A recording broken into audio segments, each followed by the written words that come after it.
trained civil engineer from Mumbai University and worked in the field of trade as well as a structural and chartered engineer. He felt that it is necessary to have a law education in order to serve society in an efficient way.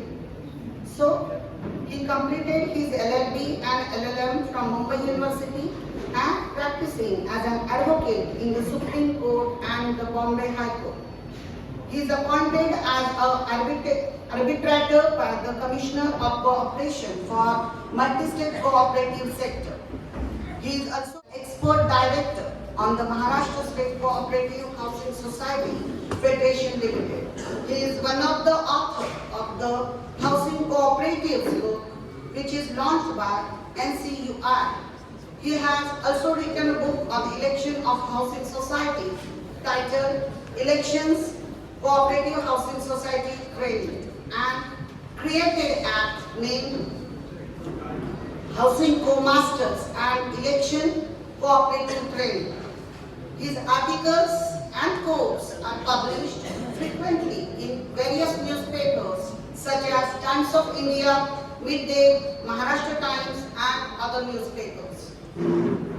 He provides educational lectures on the various topics on VDLSATE Law YouTube channel.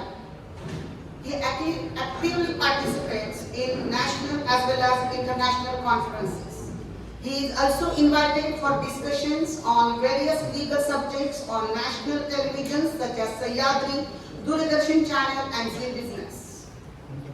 आपण सुरू करतो आहोत दुसरे सत्र वकिलांच्या संदर्भात. चांगल्या वकिलांच्या नियुक्तीची गरज, वकिलांवरील जबाबदारी, त्यांना पूर्ण करण्याची कामे, पीएमसी ची नेमणूक, टेंडर नोटीस, डीए, पीएए च्या संदर्भात घ्यायची काळजी, 79A च्या संदर्भात थोडक्यात विवरण. आपल्याला मार्गदर्शन करण्यासाठी मी बोलावते श्रीयुत प्रसाद परब सर. आपण आज विषय घेतलेला आहे लीगल एस्पेक्ट्स जे आहेत, म्हणजे सारांश जर करायचं घेतलं तर लीगल एस्पेक्ट्स इन रिडेव्हलपमेंट आणि सेल्फ रिडेव्हलपमेंट. लीगल म्हटलं मगाशी आपल्याला सांगितलं की वकील नेमणुकीसाठी चांगला जो योग्य प्रोसेस काय आहे ह्या बाबतीत आपल्याला बोलायचं आहे आणि लीगल ॲस्पेक्टबद्दल बोलायचं आहे. तर लीगल म्हटलं की लॉ, आणि आज आपण लॉची म्हणजे तासभर आपल्याकडे आता एक कायद्याविषयीची चर्चा आपण ह्या पूर्ण प्रोसेसमधली करणार आहोत.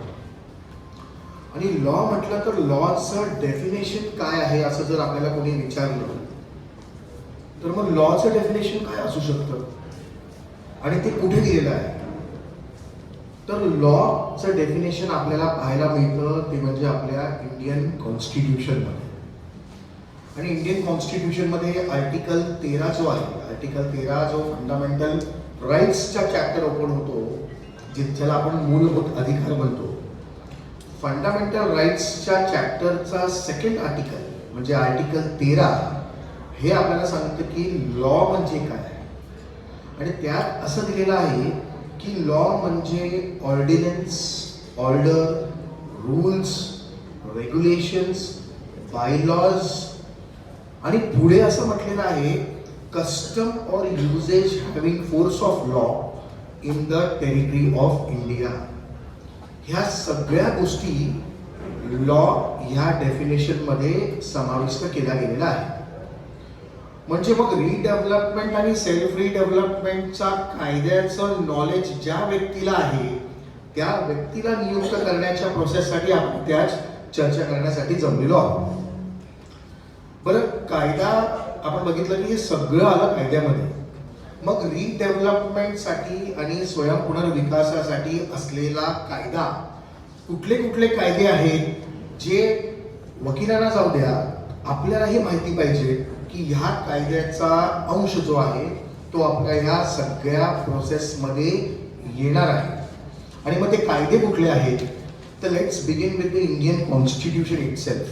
Maharashtra Seva Sangh that goes as an association आणि दुसरं नाव जे आहे Navi Mumbai district cooperative housing federation cooperative society.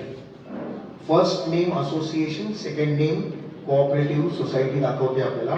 आपण इकडे जे जमलेलो आहोत ते देखील एक कोऑपरेटिव्ह सोसायटीचा भाग आहोत आणि या कोऑपरेटिव्ह सोसायटीला पहिल्यांदा आपल्या इंडियन कॉन्स्टिट्यूशन मध्ये स्थान मिळालं ते म्हणजे 97 कॉन्स्टिट्यूशनल अमेंडमेंट 2011 मध्ये.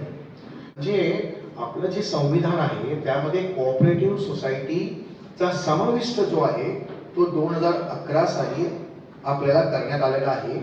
तो म्हणजे आपल्या मूलभूत अधिकारामध्ये म्हणजे फंडामेंटल राईट्सच्या टॉपिकमध्ये. Now to form a cooperative society is your fundamental right. कुठे दिलेला आहे तर आर्टिकल 19(1)(c) मध्ये दिलेला आहे की प्रत्येक नागरिकाचं फंडामेंटल राईट आहे की जर कोऑपरेटिव्ह संस्था फॉर्म करायची असेल आणि त्याला जर कोण वंचित करत असेल तर it is a duty of the state की to protect him and to form a cooperative society.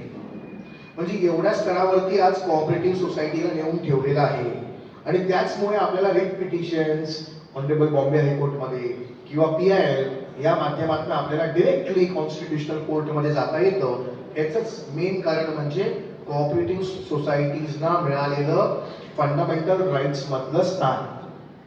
आणि तसंच ज्या वेळेला फंडामेंटल राईट मध्ये कोऑपरेटिव्ह सोसायटीला स्थान मिळालं त्याच वेळेला त्याच संविधानाने ड्युटी कास्ट केली स्टेट गव्हर्नमेंटला आणि स्टेटला सांगितलं की तुम्ही प्रोटेक्ट करायचं प्रमोट करायचं कोऑपरेटिव्ह सोसायटीला.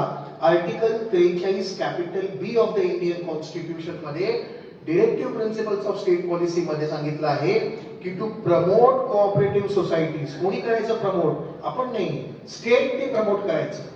आणि कसं करायचं प्रमोट तर 4 मेथड्स दिलेले आहेत. Autonomous functioning, voluntary formation, democratic setup आणि प्रोफेशनल मॅनेजमेंट. हा जो शेवटचा शब्द आहे तो आपल्यासाठी महत्वाचा आहे. प्रोफेशनल मॅनेजमेंटनी कोऑपरेटिव्ह सोसायटीला प्रमोट करायचं आणि ह्याच प्रोफेशनल मॅनेजमेंटनी आपल्याला आपली रिडेव्हलपमेंट किंवा सेल्फ रिडेव्हलपमेंटची प्रोसेस जी आहे ती राबवायची आहे.